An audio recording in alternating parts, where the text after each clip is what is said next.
This is a very nice new council chamber you have here. Thank you, Mr. Chairman.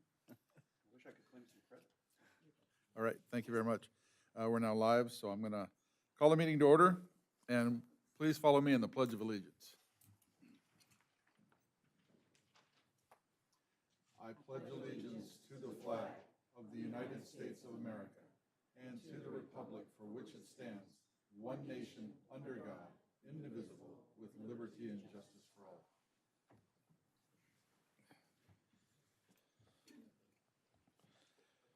All right.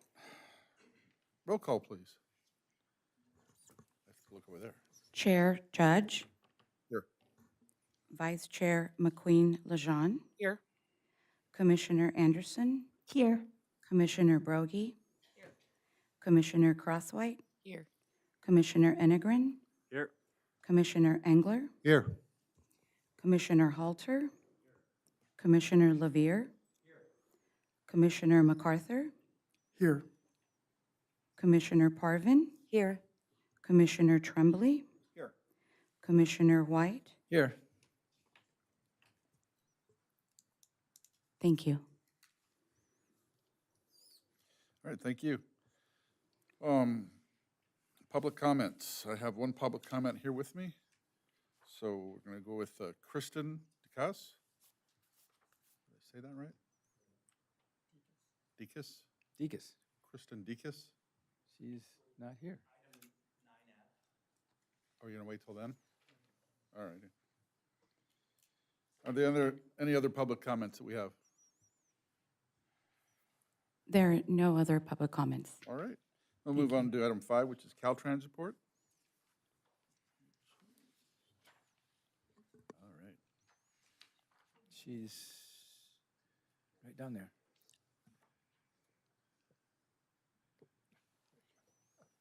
Thank you. Good morning. Thank you. Thank you, Chair Judge, Commissioners, Executive Director Erickson, and members of the public. Monica Benavides, I'm the Chief Deputy District Director for District 7, and it's a pleasure to be here in this nicely renovated room to provide the Caltrans report this morning. We have provided a written report for the month of April to the Commission. The report provides an overview of our capital and maintenance projects and activities, as well as emergency project status and upcoming grant opportunities. We continue to partner with VCTC as we deliver projects in the County of Ventura. The written report includes projects under development and multiple phases of project delivery, planning, environmental, design, and construction. And out of the report, I would like to highlight some recent accomplishments on our capital investments. On 118 Arroyo Simi Bridge Suicide Prevention Fence, this project was recently awarded on March 19 to Autobank Construction. Construction is expected to start in the summer of 2025 and to be completed in the fall of 2025. We are working currently with the City of Moorpark to coordinate a public outreach event. Secondly, I would like to highlight a pavement rehabilitation project on Route 232.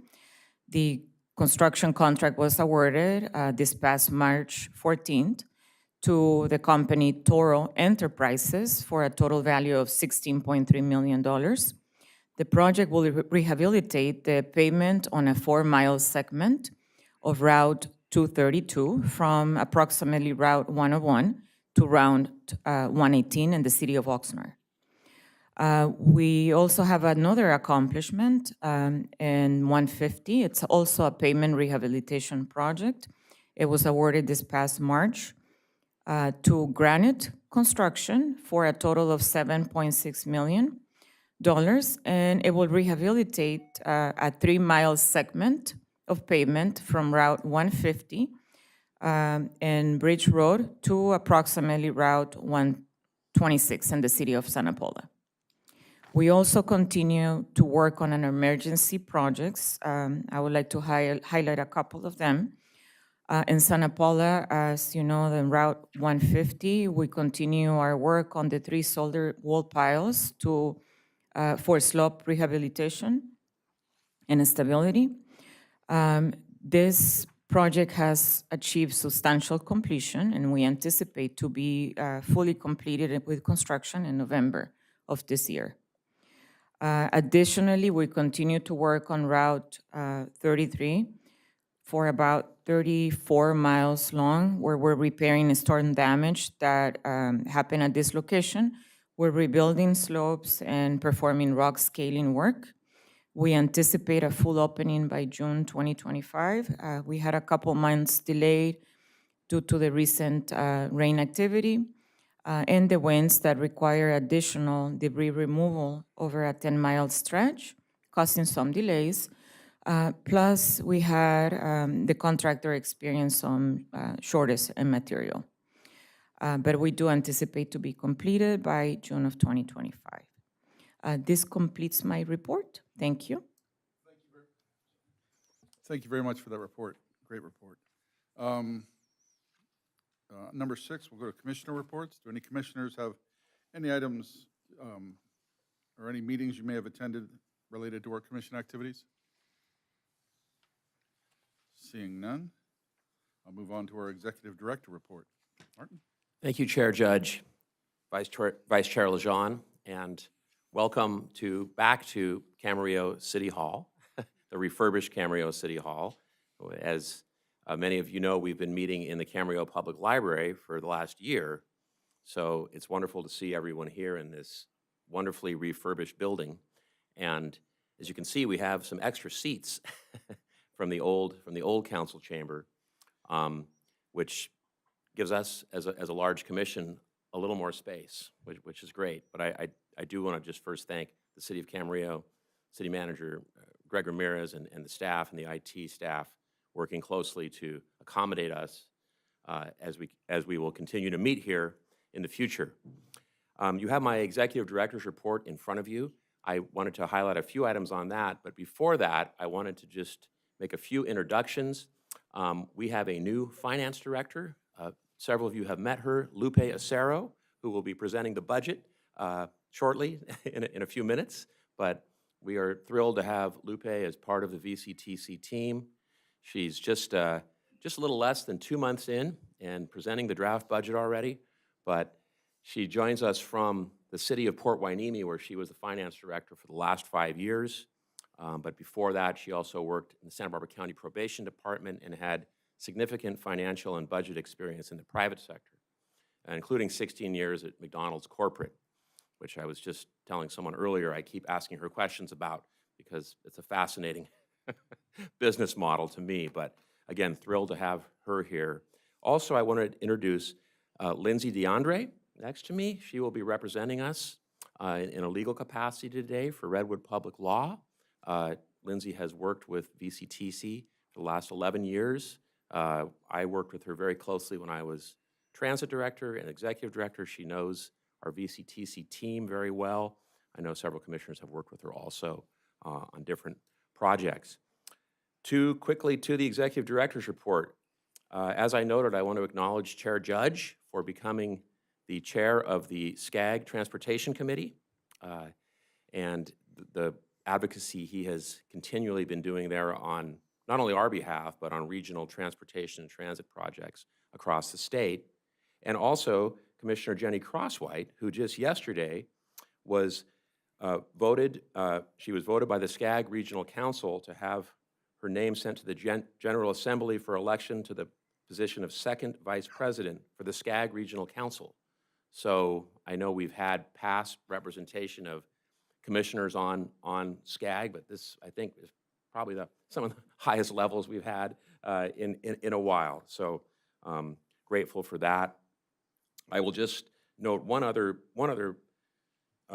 point on the executive director's report. One of my superstar team, Darren Peshka, just recently completed the program for the California Academy of Regional Leaders, the CARL program, and that was offered by the California Association of the Councils of Government, CalCog. And this was a pretty extensive 6-month leadership course. She was in Sacramento. She was in different parts of the state, working with different regional and local leaders, and I think really enjoyed it. And grateful that she was able to do this program. Amanda Fagan had done it a few years previously, so I think it's a valuable program for kind of building the connections of our team across the region. And with that, I'm open to any questions. Are there any questions for Martin? Go ahead. Thank you, sir. When we talk about the different things going on in this world, we always talk about the big, obvious things. But one of the reports, one of the things that you put on a report was a multi-use path in the city of Ventura that I had a chance to attend, and for bicycles and walkers. And it's a very small path, very kind of off the beaten path. But I just want to thank Amanda Fagan for getting this thing going, but also the rest of the staff for all the work that they do. We sometimes don't give them enough credit for all the things they do behind the scenes. So thank you, staff, and thank you, Martin, for your report. Any other questions? All right, seeing none, we'll move on to any additions or revisions to the agenda. We have no additions or revisions to the agenda, Chair. Thank you. And we'll move on to consent calendar. Does anybody wish to have a consent item pulled? All right.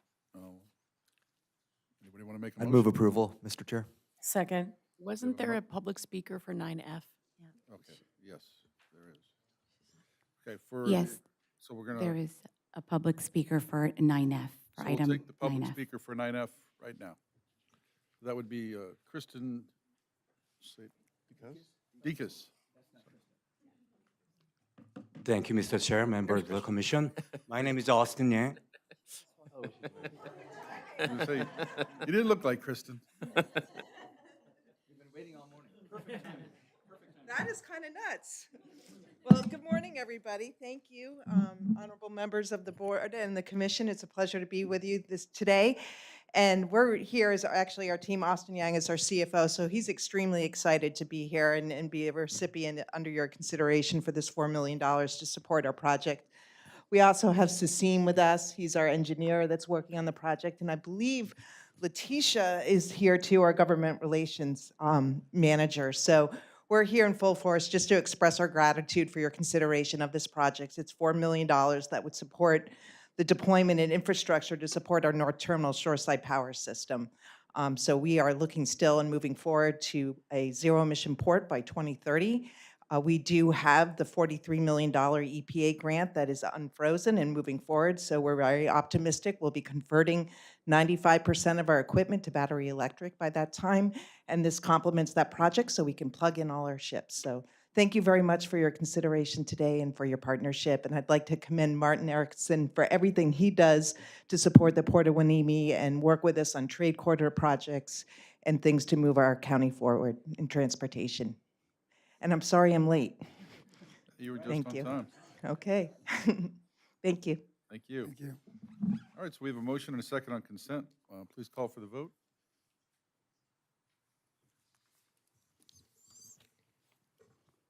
Commissioner Anderson, Approve? Commissioner Broggie? Yes. Commissioner Crosswhite, Yes. Commissioner Enegren, Yes. Commissioner Engler, Yes. Commissioner Halter, Yes. Commissioner Levere, Yes. Commissioner MacArthur, Yes. Commissioner McQueen, or I'm sorry, Vice Chair McQueen Lejeune, Yes. Commissioner Parvin, Yes. Commissioner Tremblay, Yes. Commissioner White, Yes. Chair Judge. Yes, Thank you. thank you. All right, we'll go on to our discussion calendar.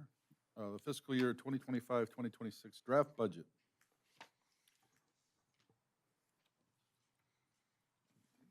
Thank you, Chair, Judge, members of the commission. It is an honor to be presenting the 25-26 draft budget to you for your consideration. Again, Lupe Acero, our new finance director, will be presenting the great bulk of this, and I'll be chiming in where necessary, if necessary. But wanted to start with a couple slides in terms of context of state and federal funding. As you all are aware, this is a very dynamic time in terms of federal funding. across the nation. At least for transportation and transit, generally speaking, we have not seen some of the major dislocations that have occurred in other areas. However, we are keenly following the progress of the new administration, the new Transportation Secretary, Secretary Duffy, and working with APTA, the American Public Transportation Association, our nationwide advocacy group, very closely to keep our ears close to the ground. But at the moment, the continuing resolution that was just recently passed and will be in effect through September 30th, 2025, is keeping most of the funding that was approved as part of the IIJA, the bipartisan transportation bill a few years ago, coming through. And that, that bill, which passed in 2021, provides additional funding, especially transit operating funding, both for bus and rail activities, which is critical, not just for VCTC, but for Gold Coast Transit, for all our transit operators, but also for our partner agencies, Metrolink and LoSan and Amtrak. So we're watching this closely. It was, you can go to the next slide now. It was great last month to have Mike Keever here, the Deputy Director of Caltrans. If those of you remember, it was great to get kind of a real-time update from him that we're kind of holding the center. Center's holding, at least at the state, for the state funding. And state funding, as you know, comprises almost 80% of the VCTC budget. So we're, in some ways, it's probably better to be 80% state funded than 80% federal funded at the moment. But one of the big and important changes that is reflected in last year was SB 125, and that provided an additional $4 billion through the TIRCIP program. And that was badly, greatly needed money for Ventura County, I think especially for Gold Coast Transit, for our VCTC Intercity. So we're very grateful that SB 125 passed. Later in the agenda today, we're going to be hearing from our legislative advocate, Delaney Hunter, with some further updates of what's happening in the state government. Do remember, just recently we had a $100 billion surplus that then turned into a $60 billion deficit last year, and now they're still, I like the term, kind of arriving at a roughly balanced budget. But we are continuing to monitor very closely the state situation, also with the California Transit Association, our main state advocacy group, and the transit team, and really all of us in transit collectively and transportation are watching what's happening quite closely. Next slide. And now that brings us to our budget, which I'm happy to say is not roughly balanced, but is balanced. We are presenting another balanced budget. I feel it is a fiscally constrained budget. It has adequate fund balances in several categories that could potentially help us if things do shift more greatly. Just before I turn it over to Lupe, I just wanted to thank her and my whole team, the finance team under Lupe, but also all of VCTC staff for working very diligently on the budget. As you know, we said goodbye to Sally DeGeorge just a few months ago. After 30 years of budget, she left a very good foundation for us to work from. But this is, probably a more interesting year, at least on the federal side of things. But I'm grateful for I think the strong and balanced budget we have that still continues to provide so many critical services across Ventura County, from transit to funding cities' transportation programs to youth ride free, college ride. I could go on and on the list. It's all in the budget. So with that, I'm going to turn it over to Lupe, and we will start the draft budget process. Thank you. Thank you, Martin, and good morning, commissioners, staff, and members of the public. I'm honored today to be here presenting the draft budget. As Martin mentioned, this is a draft. We will be coming back to you in June with a final budget, which will have some adjustments specifically to some of the pass-through recipient budgets. Today, I want to go over the revenue on this slide. The budget, it's also important to note the budget was presented to the Administrative and Finance Committee in March, and the committee approved this budget as is to be presented to the full commission. In starting with revenues, I do want to make a point, which is important to note, that VCTC does not have a dedicated transportation funding. Therefore, VCTC relies on federal, state funding, and local contributions as its source of revenue. And most of these funds, if not all, are very restricted to specific programs and specific activities. So it's really, really tough to move them around between funds and activities. And VCTC does not have a general fund, unlike the cities, which has the ability to fund any shortfalls in certain areas or certain activities. The budget projected revenue is $131 million, and as you can see the breakdown, federal funding is 17% or $22 million. State funding is a pretty significant portion, or 78%, and $102 million. And then the local contributions in fees and investment revenue is 5% of the budget, or $7.3 million. And the local transportation fund, so TDA is the largest funding source of VTC revenues coming from the Transportation Development Act. And one of the largest sources is the LTF, which is the 0.25% of sales taxes for Ventura County. We have received the preliminary estimate from the county auditor, which is $49.2 million, which represents 37.4% of the budgeted revenues.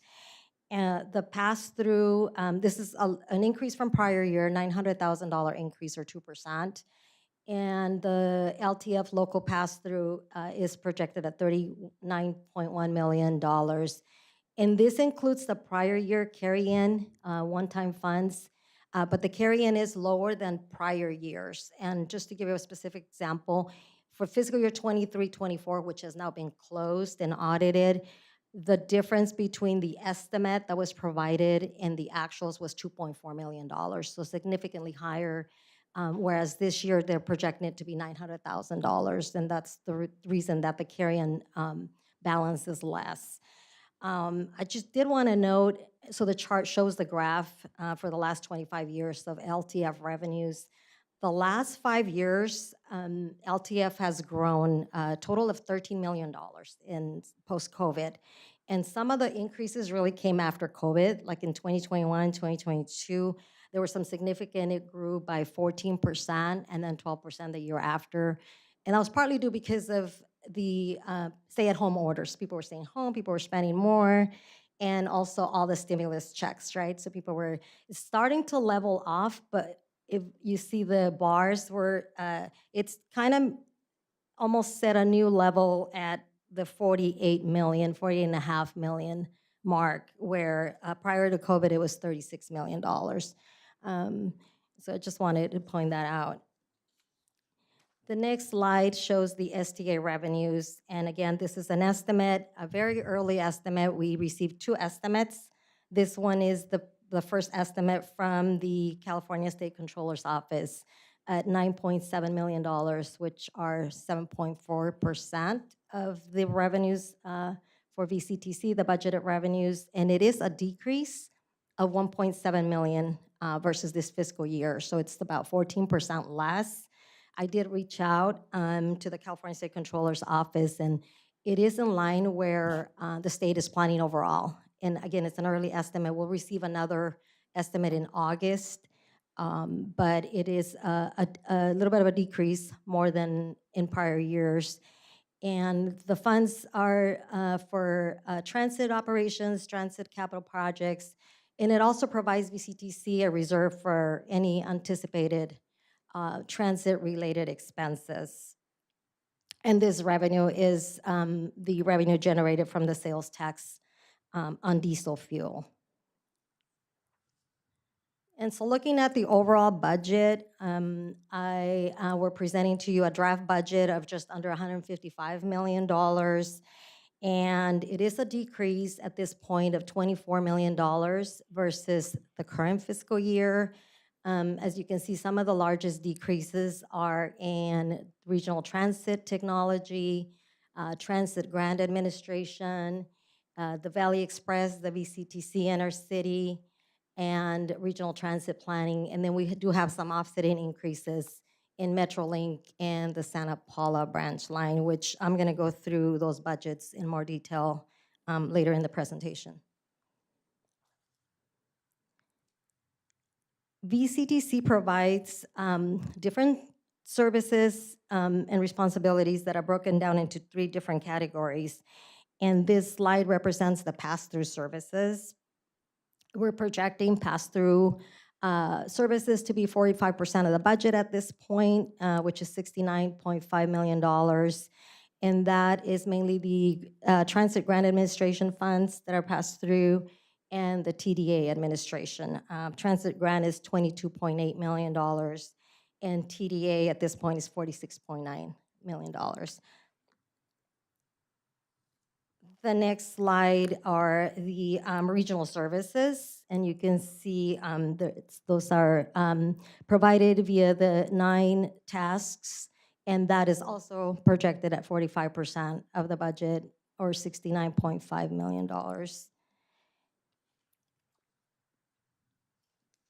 In core and countywide services, that is accomplished via 11 tasks, and that's 10% of the budget, or $15.3 million. And all of these tasks roll up into 6 programs. And here's the chart just providing an overview of the 6 programs and the budget for this fiscal year at $154.6 million versus the revised budget for this current year at $178 million, or $178.5 million. It is, again, lower by 24.1, and then I'll go through the different programs in the next couple of slides. I did want to point out, enabling all of these tasks and programs, right, is our staff, and that's my next slide. Just wanted to talk about staff cost. We have 24 full-time staff, no changes from prior year. In the budget, there are 2 part-time intern positions that were built into the budget at 960 hours. The cost for both positions, because they're part-time, is just roughly under $44,000 for both. And as you can see from the slide, the increase, total salaries and benefits are just over $5 million, which is 3.3% of the budget. And that's an increase of $440,000 versus this fiscal year. Mostly, those are the line items that are making up that increase. The $157,000 for merit is the pool for merit increase based on performance for those staff that are not at the top of the range. There is a 3% cost of living adjustment, roughly $92,000. And then increases in taxes and pension at $44,000. $90,000 for increases in insurance. And right now we have $37,000 increase over this current year for other pension employment benefits. We do have Sally, who retired, and we have other other staff that are going to retire, so that might increase some of those pension benefits. And we'll be getting an actuarial report that will solidify those numbers. I'm happy to report pension funding for VCTC is at 89.1%, and OPEB, which is the other post-employment benefits, is almost at 100%, which is fantastic. Next couple of slides provide more details on the programs, starting with transit and transportation. The total budget is $51.5 million versus 77.1. So that's a decrease of 33%, I'm sorry. And it's $25.6 million less than this current fiscal year. And the slide illustrates the different programs that are projected to decrease with $318,000 less in the accessibility services for lower consultant related to the fact that the paratransit integration analysis is projected to be completed this year. The regional transit technology is significantly less, projected at negative $6.2 million. And that's because of implementation of demand response scheduling and dispatching system, the open loop, and the tap to ride and fare boxes that projected again to be completed at the end of this fiscal year. We'll revisit these items, and if anything is not 100% complete, then we're going to carry it over, and we'll revise these numbers when we come back in June. And Transit Grant Administration, that number is going to change. New projects will be added with the final budget. And then as you can see, the Valley Express and the VCTC Intercity, those budgets are lower because the bus purchases and the refurbishments happen this fiscal year. Highway program, it is 4% of the budget and is estimated to decrease $652,000. Both the highway program motorist aid services have decreases. The highway program primarily because of some of the completion of the engineering or environmental reports for the US 101 project.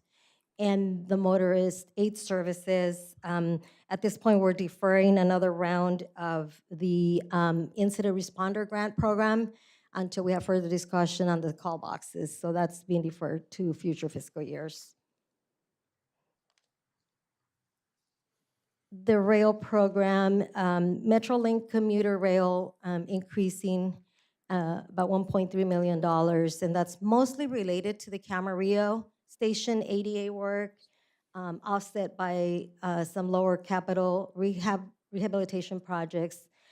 And then the Santa Paula branch line is net increase of 2.1, but you'll see from the budget book that there's an increase of $5 million for the priority legislative budget project that was awarded, and that will be funding the SPBL trail project. And then that's offset by lower engineering costs really related to the Sespe Creek bridge that was damaged. Commuter assistance program is 1% of the budget, and the ride share program has a decrease of an increase of 174,000, mostly consulting and outreach services. Planning and programming is 34% of the budget, and that is projected to increase $1.5 million versus the current year. And I'm so sorry, a decrease of $1.5 million versus the current year. And the most significant decrease is in regional transit, in the regional transit planning task of 1.1 due to the anticipated completion of the short-range transit plan by the end of this year.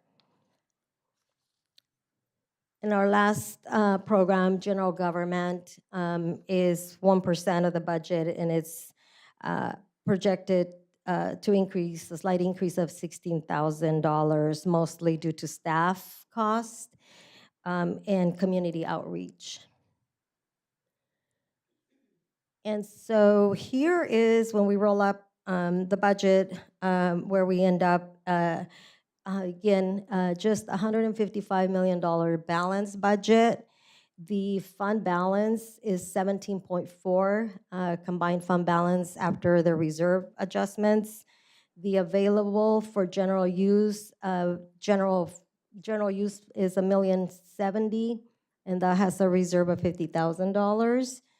And then the restricted fund balances, the LTF, 736,000, and we do have that 10% contingency reserve for any unexpected economic, really but the volatility in the economy, because it's driven by the taxes, so that is it's gonna fluctuate.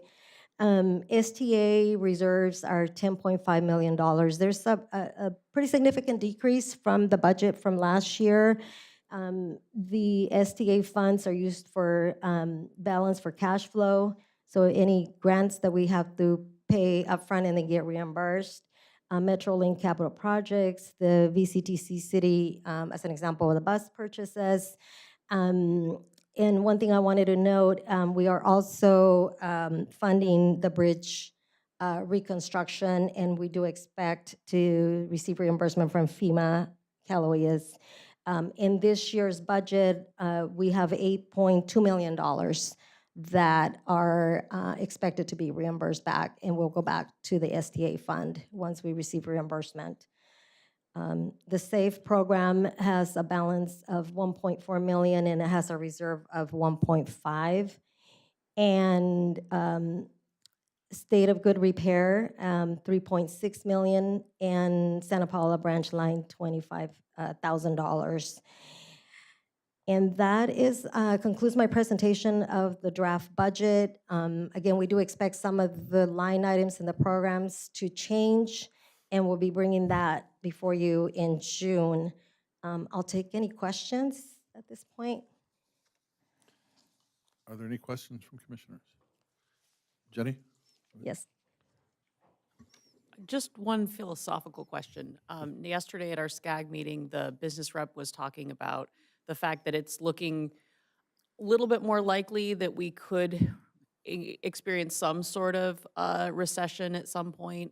And so the philosophical question I had is that something that we sort of pre-plan how we would respond if it were to happen, or is that something that we wait and see if it happens and then figure out how we're going to respond? So that was just my philosophical question. I'll take that one first. First, great presentation, Lupe. Thanks. So, yes, we have a plan. Since I've been in the capacity I'm in, and actually I've tried to run this ever since I've been in the public sector, is to plan for what could go wrong. Maybe sometimes too much, but these days you really can't do enough of that. So, as Lupe noted, almost half our budget comes from the LTF, comes from TDA, and that's sales tax based largely, and also based on a diesel fuel tax. So fortunately, the sales tax economy is still holding pretty strong, which is, I think, good for the whole state. I think the variable will be what happens to the sales tax numbers. Obviously, there's a lot of unknowns about some of the economic policies that the administration is bringing forward on tariffs. A lot of that is based on economic theories that may or may not pan out. But in terms of we don't have a dedicated general fund reserve. We have fund balances that act as a reserve, and we in the past have had to utilize that. Thinking back to 2008 when the housing market fell, that was when VCTC had to use its STA reserves and other reserves, and actually that led VCTC to actually create the LTF reserve we have of 10%, that $4 million. VCTC did not have a reserve like that previously. So that was a good lesson learned in terms of future planning. So I think I would say we are as well prepared as anyone else with the resources we have. If we had more resources, we could possibly be better prepared, but that's a separate story about if we had a countywide sales tax or not. So. Well, and hopefully it's a non-issue, but I think it's good for all of us to know that there's a plan in place if things were to not look as good in a few months as they look now. So thank you, or in a few years. So thanks. Yeah, and I was going to say just briefly, I mentioned the STA, the fund reimbursement the reimbursement from FEMA. So we have the $8 million in next year's budget, and then we have $6 million in this fiscal year as well. So it's a good chunk of money that we expect to get reimbursed and increase that fund balance again. All right, any other questions? All right, so this is do we have to do any action on this, or? Yes, the recommended action, conduct a public hearing to receive testimony of the fiscal year 25-26 draft budget. So I'll open this up to, I guess, the public hearing. And anybody from the public wish to speak? So I think we'll open the hearing just to see if there is any comment. Okay. Chair Judge. I just did that. Oh, sorry. You just did. Thank you, Chair Feedback. Judge. All righty. So is anybody from the public?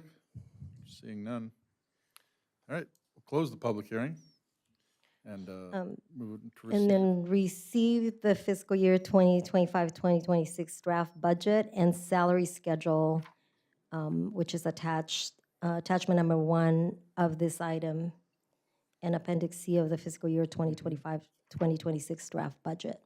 Okay, Chair, yes, I'll move the entire recommendation. all right. Second. Motion and a second. Please take the vote. Commissioner Anderson, Yes. Commissioner Broggie, Commissioner Crosswhite, Yes. Commissioner Enegren, Yes. Commissioner Engler, Yes. Commissioner Halter, Yes. Commissioner Levere, Yes. Commissioner MacArthur, Yes. Commissioner Parvin, Yes. Commissioner Tremblay, Yes. Commissioner White, Yes. Vice Chair McQueen-Lejean, Yes. Chair Judge. Yes. Thank you. Thank you, and thank you for the very informative presentation. Thank you. All right, moving on to our legislative update.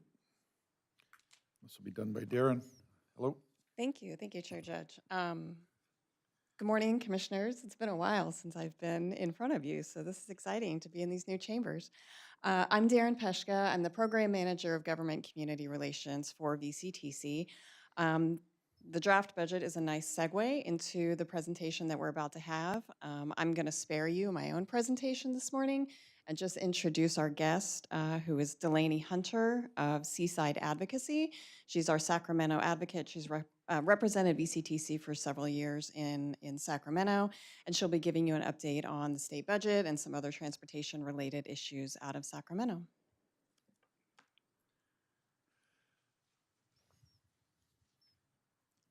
Thank you, Darren. Good morning. It's a pleasure to be with you. Love the new space. I think we might want to put ball pit in here. This is what we're thinking. Darren and I were having a little brainstorming session. The California legislature is in full swing. We started in December and really began our activities in January. We have a huge new crop of legislators, 35 of the 120. So there's been a long sort of learning curve as we're coming up to speed in Sacramento. I am happy to report that we are near parity between men and women in the legislature. 59 of the 120 are women. In the assembly, it actually is parity, so it's 40-40.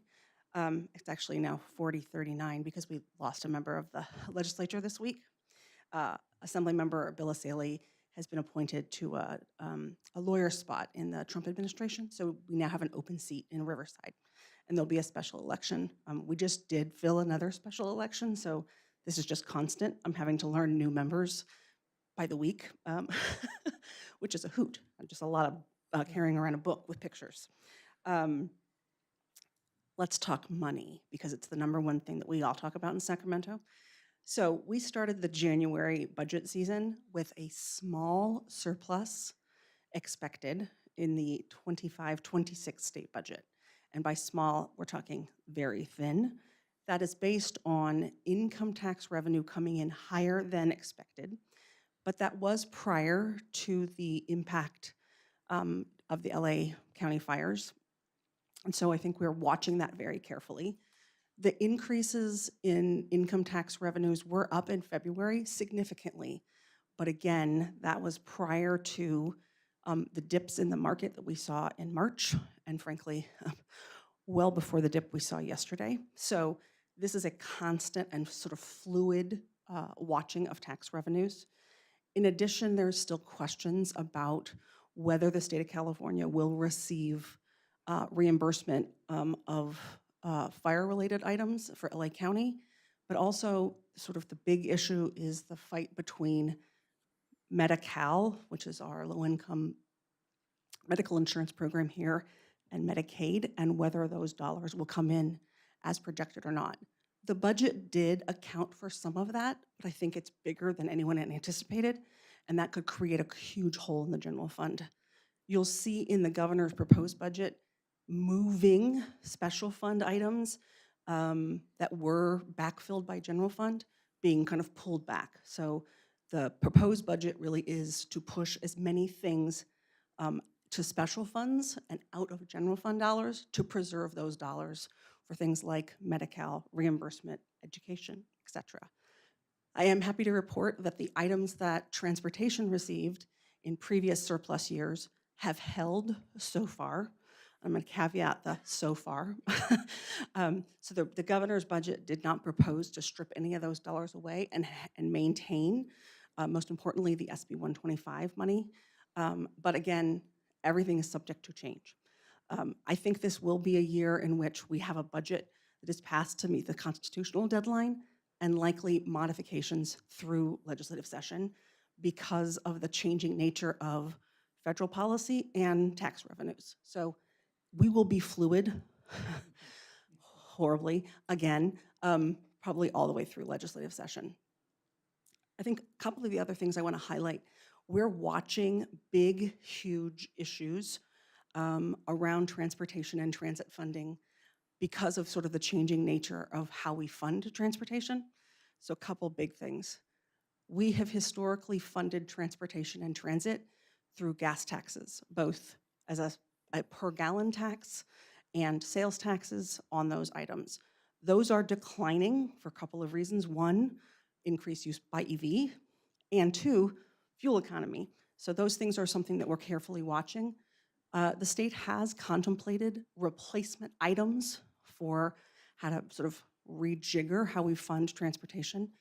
But we haven't really landed on a final idea, and it probably at this point will need to be a series of things because obviously the gas tax is a huge driver of how we fund transportation. So we're watching that closely, both for highway program and for transit. Additionally, there is a need to modernize how we fund transit operations. Obviously, we all know how hard COVID was, but even before COVID, transit operations needed to be modernized. So there are conversations happening through a group called the Transit Transformation Committee to sort of think through how we manage transit operations on a go-forward basis. In addition, there are transit operators around the state that are facing what most call the fiscal cliff or big drop-offs. Those are folks in the Bay Area and our friends in LA. So there are efforts around budget items to save them or to put relief money back on the table for those agencies. That's sucking up a lot of air in the room when you talk about big transit solutions. They sort of can't see beyond a 25-26 or 26-27 budget deficit. The other things we are watching carefully are the reauthorization of the cap and trade program. That drives huge investment and money into the Greenhouse Gas Reduction Fund, and two important programs for us, TIRSIP, which funds transit capital, and LC-TOP, which funds transit ops. So as we contemplate reauthorization of cap and trade, I think our number one job in transportation is to maintain, at very least, what we have today, and hopefully, and I've been advocating for this a lot, growing those pots as the transportation sector is driving a huge portion of our emissions, and we need extra help to get those down. Lastly, the other big picture item that we're watching that could be problematic for us holistically is what happens with high-speed rail and the federal government. There has been an audit ordered by President Trump's administration. There is a funding gap, both federally and state. In the event that something happens and the state can't rely on federal funds for high-speed rail, it then likely would need to go look for other opportunities for funding, and that's when I get nervous for our sort of bread and butter transit projects and bread and butter highway projects, when someone needs to go and find, change in the couch cushions for a really large project. So those are the kind of things that we're watching. There are a ton of bills, as you can imagine. Legislators legislate. So we are tracking a whole host of them, including things around highway safety, public transit safety, and funding opportunities. So I'm happy to answer questions and be a resource. Thank you. Thank you for the presentation. Any questions? Go ahead. Thank you, Chair Judge. Yeah, it's just in terms of the high-speed rail, and you need to take out your crystal ball for us a little bit. Has there been any talk of postponing some of the dedicated funding for that, for the transit that is actually moving people right now? So and Darren and I just talked about this morning. I think the easy part would be to take the money. The question then becomes, what do you do with the investment already made? So there has been huge amounts of right-of-way purchased and construction. And so it becomes yes, you could take the money and redirect it, but what do you do with an asset that has been pretty heavily invested in by the state of California? It's a toggle. I'll just tell you politically, I don't think that the legislature and the governor are interested in backing away from high-speed rail. It might be a delay if we can't find some replacement from the feds if they pull money, but this is just going to be cyclical back and forth between Republicans and Democrats. That's just, it has been since I started, so I think that will continue. That's the concern, I think, from some folks is that the current administration will find issues with our audit of that program, and federal funding is definitely a question mark. Yep. If that were to occur, I would urge us as a group to ask our legislators and the governor to perhaps postpone some things, because right now, as I mentioned earlier, we are actually transporting people now, and the high-speed rail might be a great idea, is something far into the future. Understood. Go ahead. Thank you, Chair. Yeah, high-speed rail. I have nothing more to say about that. The concern I have is I will be up in Sacramento in May, meeting with an organization called California Transportation, California Van Pool. And is there anything I should be specifically concerned about when we meet with some of the legislatures up there? I think the point I would stress is to stay the course, and that in continued investment in transit, paratransit, carpooling is key to continuing, one, not only the economic vitality that we hope to have and continue, but frankly, it's needed for everyday life. I think we need to stop thinking of transit as a money-making opportunity and more as a public service in the way that we think of education and public health. I think there's an entire population in this state and in this country that are wholly dependent on transit and paratransit and van pool things, and if we don't take care of them, no one else will. So I think reminding the legislature that for some folks, transit and paratransit are how you get to and from work, how you get to and from a medical appointment, and that not everyone has access to a car or some other mechanism. Okay, my second question is, can you get me a one-on-one with the governor? I've asked that too, Jim. It's very hard. I mean, we'll be up there, so. So I'm happy to try. Actually, no, just kidding. I think but- I would focus on the 119 people. Yes, Yeah, just kidding, but thank you very much for your report. absolutely. Maybe you can see if we can get on his podcast. Tony? Thank you, Mr. Chair, and Ms. Hunter, thanks for a good report. Commissioner Engler and I are privileged to serve on the Metrolink Board of Directors on behalf of VCTC. So let me just, I don't want to bury the lead. I want to talk about the Transit Transformation Task Force in just a minute and ask for updated reports on a regular basis on what that task force is doing. But just to put it in perspective for everyone, at a Metrolink board retreat that we had last week, and I'll talk about it a little bit later, what the Metrolink board discussed were several potential alternative dedicated revenue sources to support both capital and operating expenses for Metrolink. We're really lucky because we have Claire Grasty and Aubrey Smith and Darren Peshka who are regularly reporting on these issues to us. But the take-home message for all of us on this commission is that on a long-term basis, VCTC does not have the funds necessary to continue to support Metrolink in its operating expenses. And on a larger statewide basis, there is usually plenty of money for capital projects, but there isn't the money there for operating those capital projects. And so the whole question is, how does the state support, and this is just, again, Metrolink, but it's a microcosm of our larger public transit issues, how does the state support operating funds for local transit agencies? And that's why this Transit Transformation Task Force, I think, is a good concept. Could you just spend a minute and tell us who's on that task force and how is it operating right now? Yeah. So there were invitations for a variety of folks in the transit and transportation space to apply and become members of that task force. That happened. They've been meeting regularly. They are publicly noticed meetings, so you can monitor and track them. I think the question really comes down to sort of what do you do with STA and TDA?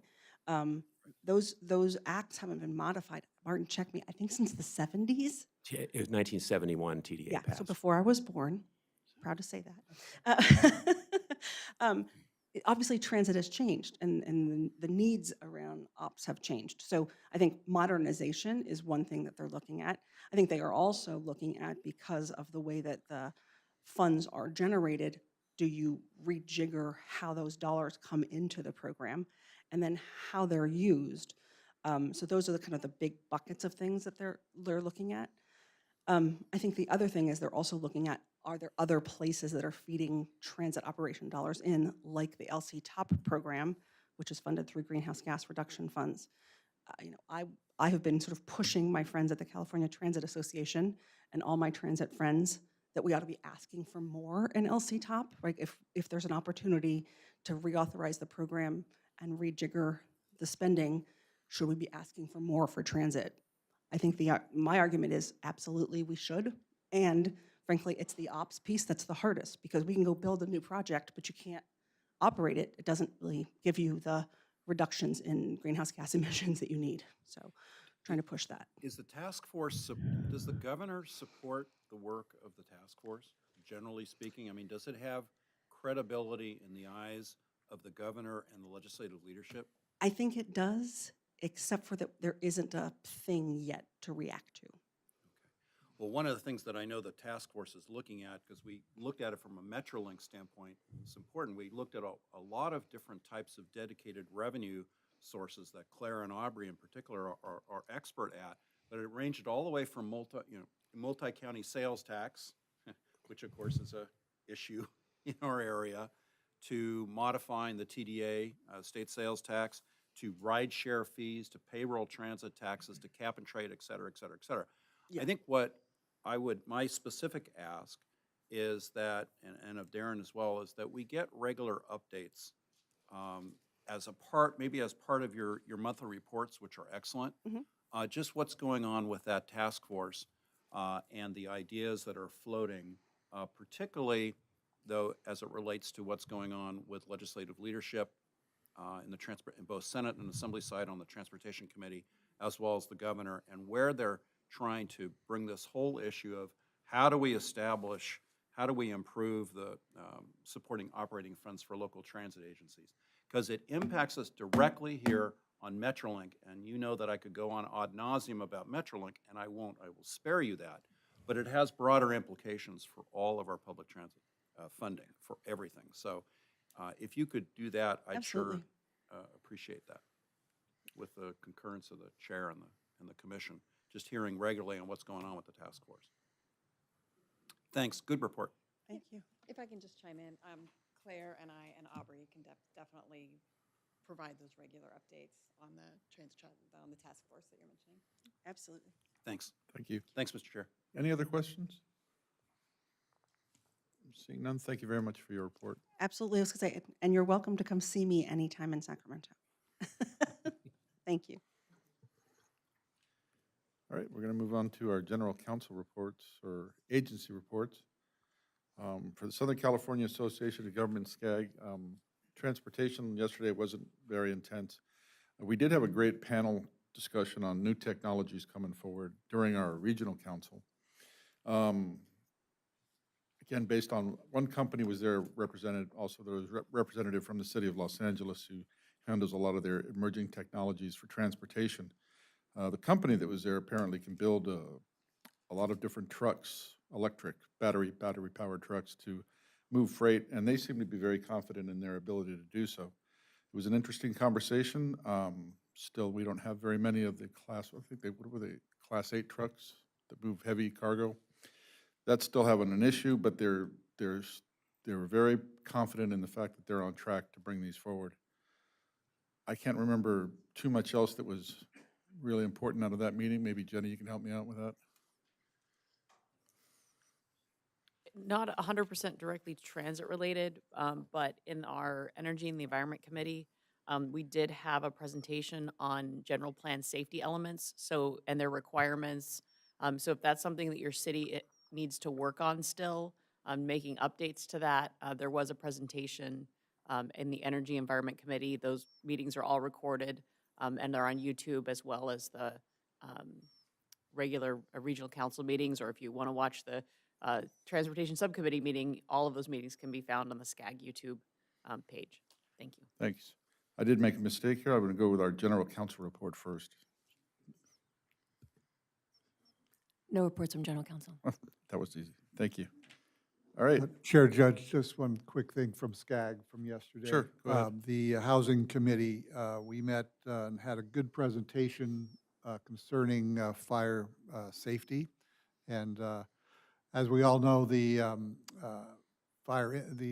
wildland fire impact map is now out, and many of our communities have been affected in terms of their rating on those maps. The presentation had to do a lot with fire safe councils and how individuals can take a little bit of control of their own ratings. So I would urge everybody to perhaps listen in to that if they're not unfamiliar with the new regulations for the zero zone and different setbacks and fire reductions that are now being required of homeowners and business owners. And the approach of the fire safe councils and the things that they recommend can apply both to residential as well as commercial and industrial. Yeah, the buzzword that was floating around was home hardening. So if you look that up and check with your insurance company, find out what they ask, what they require, and if you can get that done yourself, that takes some less chance of your insurance company canceling you right now. And that was another report we had where they are working on strengthening that relationship between insurance companies and our insurance chair, or I mean our insurance commissioner, and hopefully getting some action done there.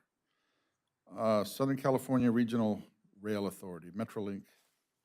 Tony. Thanks, Mr. Chair. As I mentioned, Commissioner Engler and I attended the board meeting, the board retreat in Orange County last week. We did talk a lot about dedicated revenue sources, but just so that was a primary topic. But the other primary topics included preparation for LA 28 for the Olympics.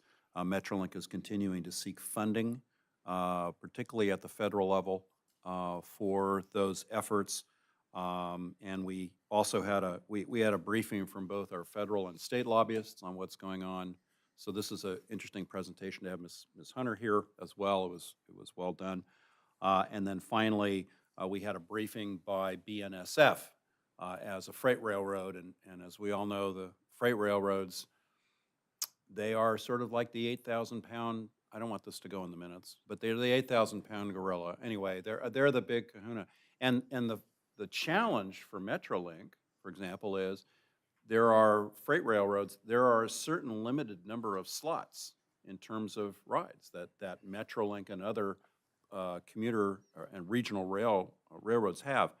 And so when there are issues that arise on the freight railroad side, those impact Metrolink and other regional rail commuters. So we were happy to have BNSF representatives there. Bob, did I miss anything? Just an eye-opener for me, via the Burlington Northern, they made a presentation on some of their safety issues. It's not only just a scheduling issue, they have mile-long freight trains leaving on tracks that are used by Metrolink, but there are organized criminal gangs that are attacking the trains now.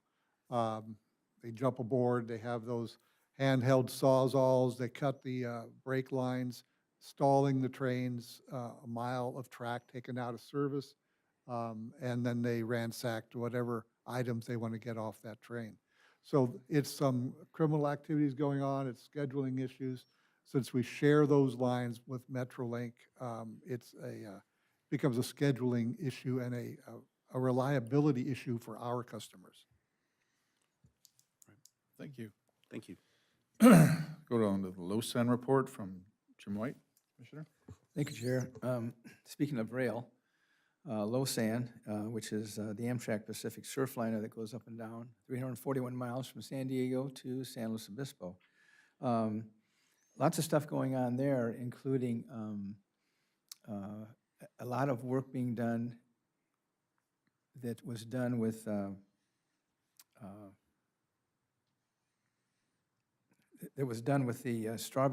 X Games. The Strawberry Festival is coming up in Ventura in May, and we're going to be doing a lot of work with them and getting people using the train as opposed to driving their cars. We also have bike corrals that are going to be going up there too. So the next meeting for LoSAN is going to be May 19th, and that's going to be in Los Angeles. We don't have to go all the way down to Orange County, so we'll be taking the train down to Los Angeles for that meeting. That's all. Thank you.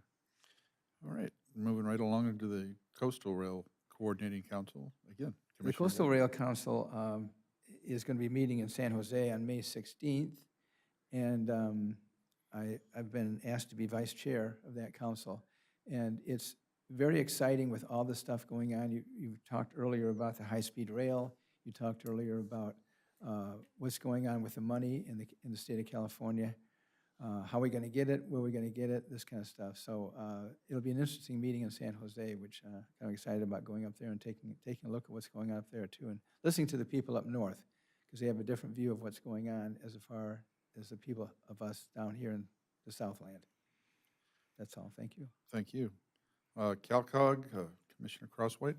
There hasn't been a CalCog meeting since our last my last report, but there will be one later this month, so I should have something to report at the next meeting. Just a public service announcement, these mics are very directional. So down here on this end of the room, if folks aren't speaking directly into the mic or they turn their head, it's very hard to hear. So just reminding everyone and when we're in this space to make sure we're speaking directly into the mics. Thank you. You got it. Moving on to California Van Pool Authority. Again, Commissioner White.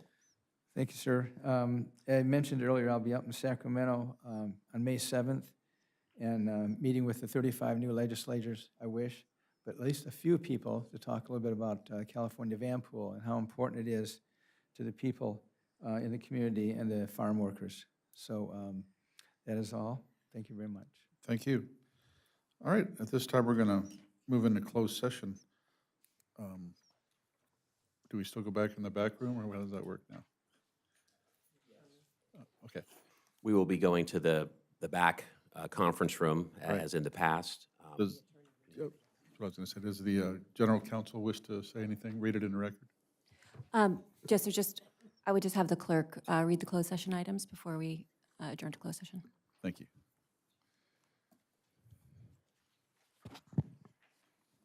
We have item 14A, closed session, public employee performance evaluation pursuant to Government Code Section 54957, Title Executive Director.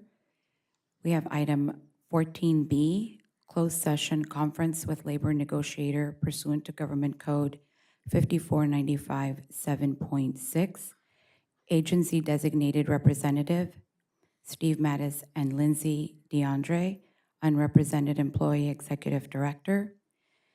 Item 14C, closed session, conference with legal counsel, existing litigation pursuant to Government Code Section 5495 6.9 D1, VCTC versus Delaware Hidden Valley Grant Apartments, LLC, case number 2023 CUEIO 17486. Thank you very much. All right, we're going to go ahead and move into closed session. Take about 10 minutes to get in there.